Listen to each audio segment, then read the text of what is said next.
What is back casting part number 1. അപ്പം നമ്മൾ ഇന്ന് വന്നിരിക്കുന്നത് വെച്ച് കഴിഞ്ഞാൽ സിമ്പിളായിട്ട് ബേക്ക് കാസ്റ്റിങ്ങിൻ്റെ 5 പാർട്സിനെ കുറിച്ചിട്ട് പറയാനാണ്. ഓക്കെ, ഇത് ടോട്ടലി ബിഗിനേഴ്സിന് വേണ്ടിയിട്ടുള്ളതാണ്.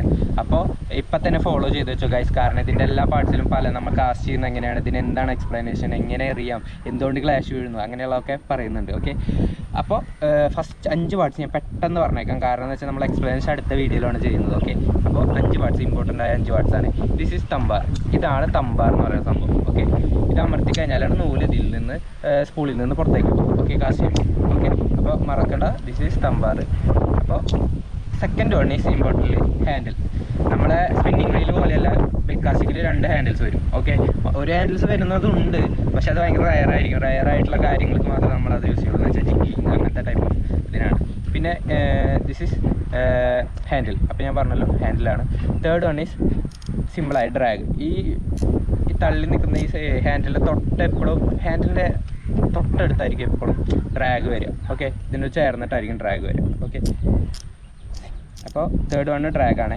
പിന്നെ ബേക്ക് കാസ്റ്റിങ്ങിൽ ഇമ്പോർട്ടൻ്റ് ഒരു കാര്യമാണ് ഈ സംഭവം, ടെൻഷൻ നോബ് എന്ന് പറയും. ഇതാണ് ടെൻഷൻ നോബ്. നമ്മളെ സ്പൂള് കൺട്രോൾ ചെയ്യുന്ന ഒരു സംഭവമാണ് tension knob. Okay, and fourth one, first one, second one, third one, fourth one ആണ് tension knob. Fifth one is നമ്മളുടെ braking system, magnetic braking system എന്ന് പറയും നമ്മളുടെ. ആൻഡ് ലാസ്റ്റ് വൺ ഞാനൊരു എക്സ്ട്രാ ആയിട്ട് പറഞ്ഞു തരുന്നതാണ്. ഓക്കെ, ഇത് ജസ്റ്റ് പറയേണ്ടതെന്നുള്ളൂ, ഞാൻ പറഞ്ഞു എന്ന് മാത്രം. ഇതിൽ കുറേ പേർക്ക് അറിയാത്തവരുണ്ട് എങ്ങനെയാണ് ഇതിൻ്റെ ഉള്ളിൽ നിന്ന് സ്പൂൾ എടുക്കുക എന്നുള്ളത്. അപ്പോൾ ജസ്റ്റ് അതും കൂടി കാണിച്ചേക്കാം കേട്ടോ. ഇത് ഈ സൈഡിൽ ഒരു സ്വിച്ച് പോലത്തെ കണ്ടില്ല, അത് ജസ്റ്റ് പ്രസ് ചെയ്യുക, എന്നിട്ട് തുറക്കുക, ഈ സാധനം ഇങ്ങനെ പുറത്തേക്ക് തള്ളി വലിക്കുക, ഇങ്ങനെ എടുക്കുക, അതിൻ്റെ ഉള്ളിൽ നിന്ന് സ്പൂൾ എടുക്കുക. ഓക്കെ, അത്രേ ഉള്ളൂ സംഭവം. അതിൽ സെയിം ആയിട്ട് അതുപോലെ തന്നെ ജസ്റ്റ് ഇങ്ങോട്ട് വയ്ക്കുക, പ്രസ് ചെയ്ത് വയ്ക്കുക, ഈ സാധനം തിരിച്ച് വയ്ക്കുക. ഇത് ചെറിയ ചെറിയ വ്യത്യാസങ്ങളുണ്ടാവും ചില ബേക്ക് കാസ്റ്റിങ്ങിൽ, പക്ഷേ അടിയിൽ തന്നെ ആയിരിക്കും മിക്കതും വരിക. ഇത് അങ്ങോട്ടും ഇങ്ങോട്ടും ഒരു ഇച്ചിരി മാറ്റം ഉണ്ടാവും മാത്രമേ ഉള്ളൂ. അപ്പോൾ ഇങ്ങനത്തെ യൂസ്ഫുൾ ആയുള്ള കാര്യങ്ങൾ അറിയാൻ വേണ്ടി ജസ്റ്റ് ഇപ്പം തന്നെ ഫോളോ ചെയ്ത് വെച്ചോ ഗൈസ്. അപ്പോൾ ബൈ ഗൈസ്.